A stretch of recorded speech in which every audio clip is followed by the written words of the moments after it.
Matt Donato with We Got This Covered. We have speed. Matt. Nice to meet you. Perfect. This is going to be an easy interview just for that. Awesome. What are some of your favorite dystopian films that really do what the Hunger Games did differently? My favorite. This is my assistant, Mahershala. It's an honor to meet you.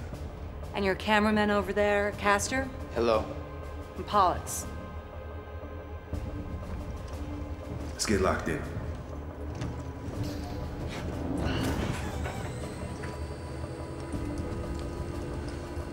You're all from the Capitol? Plutarch got you out? Don't expect much chit-chat from him. Capitol cut his tongue out years ago. And no, it wasn't any sort of rescue, if that's what you mean. We all fled on our own. For this. For you. So, your character in Mockingjay is a bit of a rebel, and I want to know if that plays to your personality. Yeah, there are parts of Cressida's personality that, well, as an actor, that any role you play, there's aspects of your personality that you bring to the table. What I love about Cressida is she knows what she wants, she's straight talking, and she's a professional. She's all about her job. She's all about getting the shot. And, you know, my life is very much concerned with my job, so it orientates itself around my work primarily at the moment. So I get that part of her, definitely. So you're normally a badass, then, is what you're trying to say? Well, you know, she's a cool chick, and she's just, she's strong, and she says what she thinks, and she's got a political conviction, which is really admirable. She wants to overthrow the tyrannical government of Snow. I mean, you know, if only I was that brave, and God willing, I never find myself in that situation. Okay. So there are some character posters that came out with your character with a gun. So I'm curious, do we get to see you use that gun in part 2? Mockingjay part 2. Part 2. We can look forward to that? Okay. It's just a camera. It's just a camera, this movie. Okay. But we shot the two back to back, you know, as Obviously. one. So for us, it's kind of hard to compartmentalize, you know. But it's still one single entity. in our for you heads, guys. for us actors, it's kind of hard because it's like one big story. But I think splitting it into two films makes sense because thematically they're different.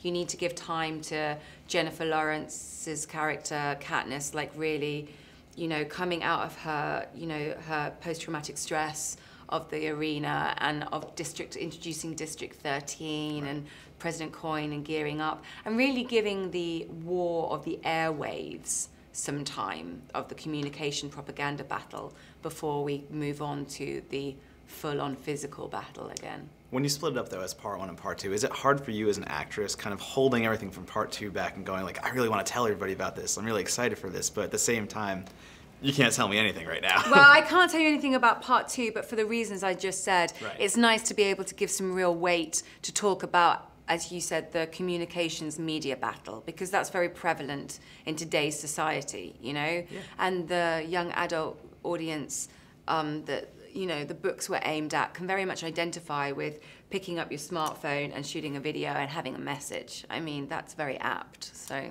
Absolutely. Are you ever going to go back to the Skrillex haircut? Is that Am I ever going to go back to? The Skrillex haircut? Am I ever going to go back to the shaved? Yeah. Yeah, well, I'm kind of rocking the undercut right now. I'm enjoying that. I don't know, it always depends about the next role, you know? When you do what I do, it Yeah. always depends what the next role is. Can I make sure, do you understand, do you know who Skrillex is? No. Okay, Skrillex is a DJ, and that's kind of where that haircut Came from. Yeah. Go Google Skrillex. Okay, The the beautiful Brazilian model Alice Delal was more my reference, but I'll go with Apologize. that. I'm not comparing you to a male DJ in any sense. I want to say that right now. So going forward, you know, comparing this to Game of Thrones in a way, what do you have more fun playing in, a medieval kind of time period or this futuristic time period?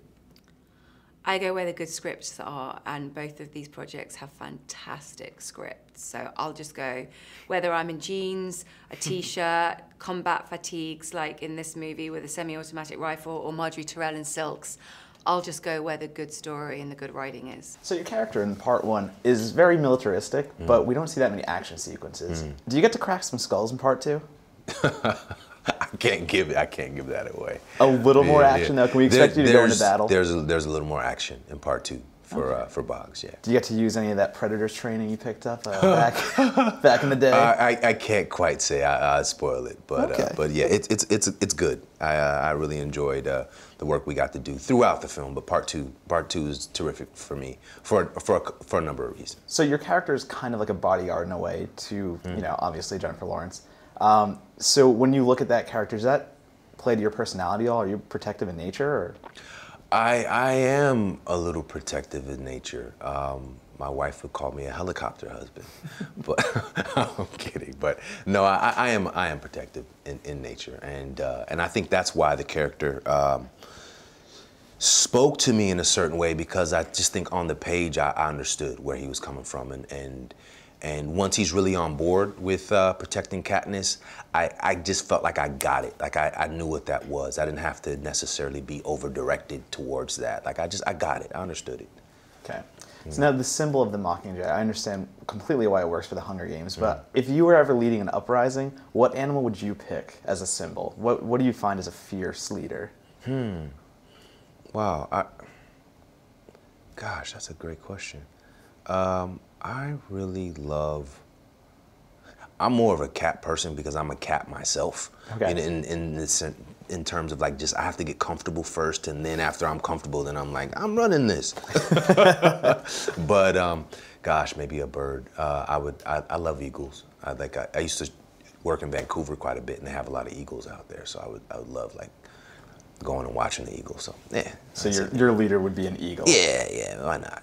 Okay, Yeah, cool. I a like big that. bird, big beautiful bird. So, all right, for my last question, if you had to go down in real life and you knew you were going to die, would you rather do that fighting against the Capitol or being taken down by a predator? Oh, fighting against the Capitol. Yeah. Because I feel like you're fighting for something. You're fighting for freedom and fighting against tyranny. So, like, yeah. Being killed by an alien is the Yeah, same thing? nah. That's not a good look. So Mockingjay Part 1 is about the uprising, but did you miss actually orchestrating the Hunger Games again?